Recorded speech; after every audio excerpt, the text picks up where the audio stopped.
คลิปนี้จะไม่เฮ็ดการแก้ไขหน้าจอติดรหัสหน้าจอติดรหัสไบออสรุ่นเดลนะรุ่นเดลซิสเต็มที่มา980ซีรีส์รหัสพาสเวิร์ดมันจะเขียนติดแบบที่นี่ผู้ใดอ่านได้ก็อ่านนะถ้าเบื้องหน้ากล้องก็จะเป็นแบบที่กล้องนะ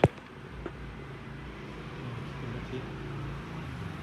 นะครับมันจะติดเป็นซีรีส์ของพวกนี้แก้ไขคือกัน980วิธีแก้ก็คือจะมีแต่2ขั้นตอนเนาะจะมีแต่2แบบก็คือจะเบิ่งไปตามระดับมันเปิดเครื่องขึ้นมาเป็นแบบที่ตลอดเปิดเครื่องขึ้นมาตอนนี้เราต้องปิดเครื่องไว้ก่อนปิดเครื่องไว้ก่อนแล้วก็ทอดสายไฟพร้อมพวกนี้ก็ทอดเลยนะลองทอดวันนี้เราจะมาเบิ่งนี่ตัวจัมเปอร์อยู่น้อยอยู่นี่เอากันย้ายจากตัวนี้มาเส้นนี้มันเขียนว่า RT จะเห็นอยู่แล้วตัวนี้จะมี2 ขาแล้วก็มือจับเอาตัวนี้ออกก่อนถอดมันออกเห็นไหมถอดอยู่นี้ย้ายมาเส้นนี้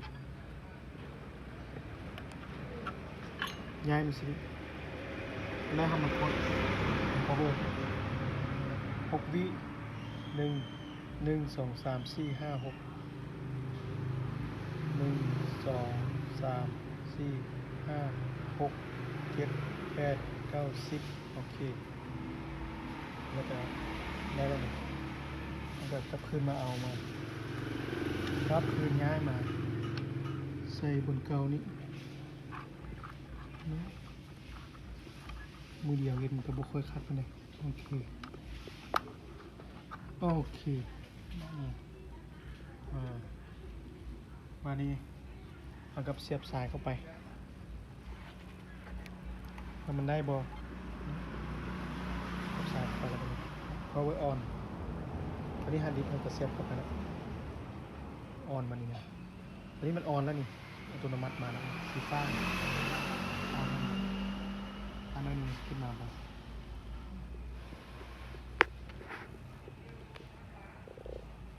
หน้าจอยังบ่มาเขาก็กดบัตรนึงให้มันมา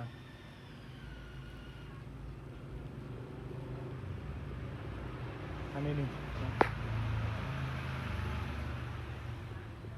มันบ่มาเถอะมันโอเคมันมาแล้วมันนี่ลองเลยเมื่อสิมาสิเปิดขึ้นบอกนี่เขาจะเปิดเข้าไปมันขึ้นหน้าเลยมันยังกระติดคือเก่าอยู่บุพานอยู่บางทีเอาเห็ดบทึกโมดมันคือเขาจะใช้เวลามันคือโดนเกินไปเพราะเมืองเขาจะเห็ดใหม่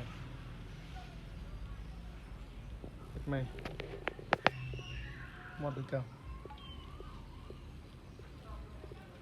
ทอดเห็ดคือเก่านี่แหละโอเคแล้วก็มาเคลียร์ตัวนี้เคลียร์ไฟก่อน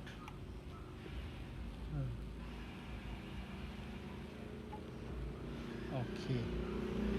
มันง่ายไหมสิง่ายตามเดิมเป็นเก่านี้โอเควนเดิมสมมติคือเก่านี้ครับขึ้นมากดไฟคือเก่าเอาแต่6 วิมันนี่นะ1 2 3 4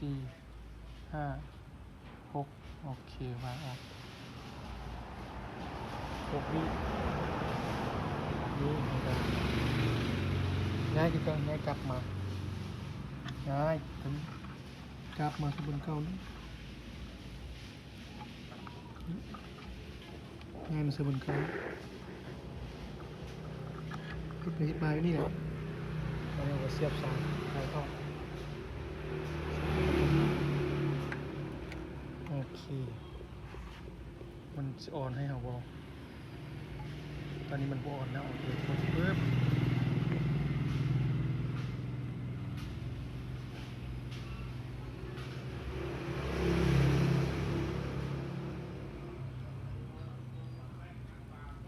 ไฟบติดโอเคไฟบติด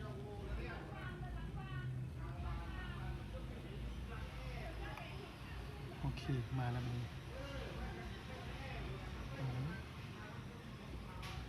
รอไปเหมือนสิมาบอกเปิดให้เราได้บอก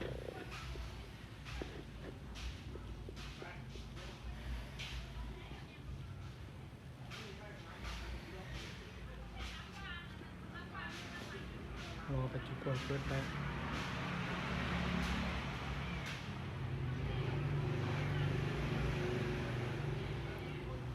ความซ่าเนี่ยมันเคยทราบนั้นลองดูสิขึ้นมาเข้ามาบ้านนี้บดได้ก็คือตัวในหาวิธีไหมยังคือเก่าอยู่เนาะเก่าอยู่หรือว่าโบพันวิธีนี้โบพัน no วันนี้เจอเลยสิคืนอีกมาก็คือในแก้มาได้เพียงวันนี้เปลี่ยนรูปแบบแก้แบบนี้นะเมื่อกี้เนี่ยแก้ไปแล้ว2 เทื่อ 3 เทื่อแล้วเนาะ3 เทื่อหมดกดเครื่อง power on off คือเก่ากดโอเคแล้วเราทอดไฟออกไฟวันนี้ก็ขึ้นมาไล่ไฟให้ดับก่อน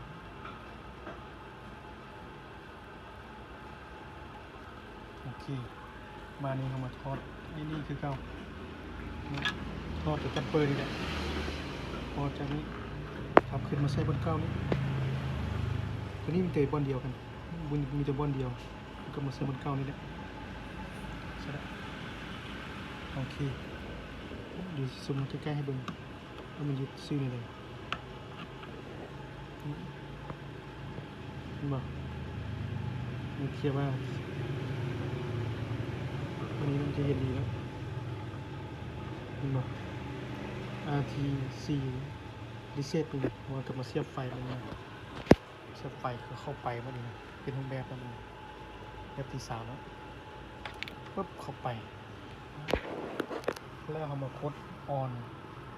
6 วินับ1 2 3 4 5 6 1 2 3 4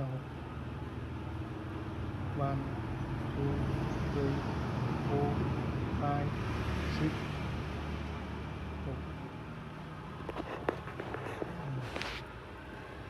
6 เนี้ยมาที่วิธีเก่าแล้วก็ง่ายกลับคืนมาง่ายแต่นี้มาเซฟบนเก่านี้โอเคแล้ววางใส่คืนได้บอกวันนี้ออนมันโอเคใส่มาปั๊บมันจะไปเลย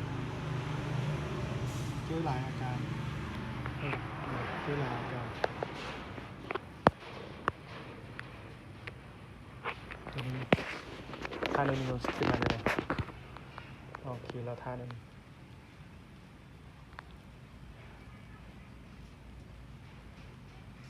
โชคดีแล้วโชคให้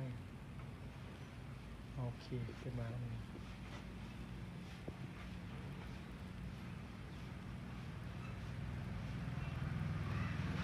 ติดพาสเวิร์ดคือเก่ามันกว่าโบพานยังโบพานอยู่วันนี้ขั้นตอนสุดท้ายวันนี้เนี่ยขั้นตอนสุดท้ายปิดเครื่องก่อน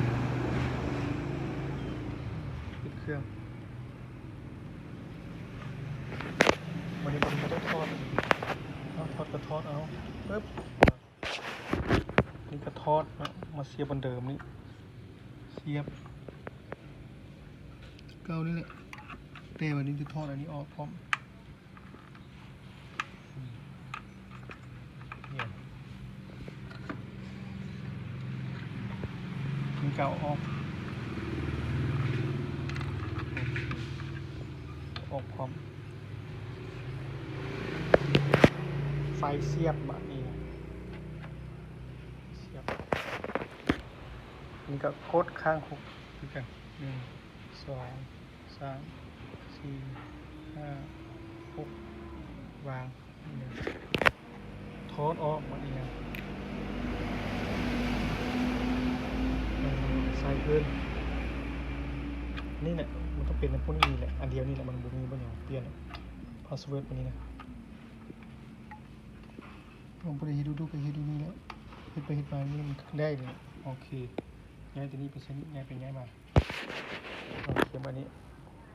เสียบสายเข้าไปมันนี่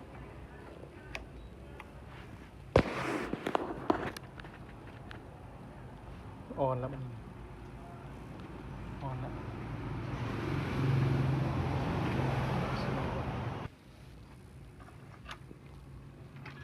นี่ปกติมันจะอยู่นี่นะปกติอยู่นี่ผมที่แก้ไขง่ายที่สุดของรุ่นนี้เป็นของโมเดลนี้เรามีแต่ทอดออกนี้ทอดออกไว้เลยทอดออกไว้เลยเปิดเครื่องแล้วก็ออนมาเปิดได้เลยนะตอนนี้เห็นไหมถือว่าได้เลยได้นี่เราสามารถเฮ็ดลิ้นได้ยากเลยเราสามารถเข้าไปซุกในออฟซุกเนี่ยต้องข้ามเนี่ยได้เลยเพียงแต่ว่าเราเอานี้ออกไม่ต้องใส่no no no no เรียบร้อยเอานี้ออกสบายแล้วก็จบวิธีแก้ไขลองเมาส์เบิ้ง F2 F2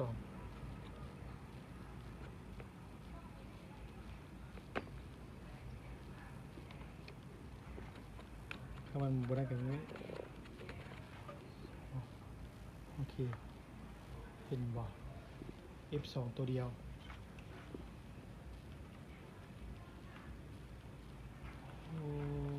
โอเคผ่านแล้วมันนะเพื่อสมบูรณ์จบรายการนี้นะแก้ตัวไปออดนี่ติดพาสเวิร์ดอันนี้นะแก้ยากขนาดเลยที่สุดเลยจบตอนสุดท้ายนะขอเพียงแต่ว่าเอาตัวนี้ออกเท่านั้นออกแล้วหลังจากนั้นเราลงเดี๋ยวเรากลับมาซุกใหม่วันนี้เราลองมาซุกใหม่เนาะได้บอกโอเค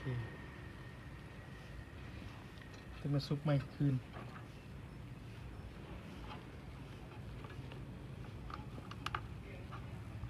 โอเคซุกใหม่แล้วนะวันนี้เปิดเครื่องคืน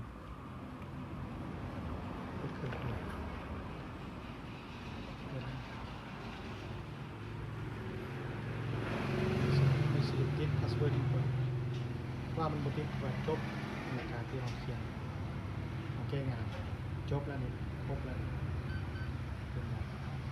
สำเร็จรูปง่ายกินง่ายๆเลยทานง่ายๆเลยลงโดได้เลย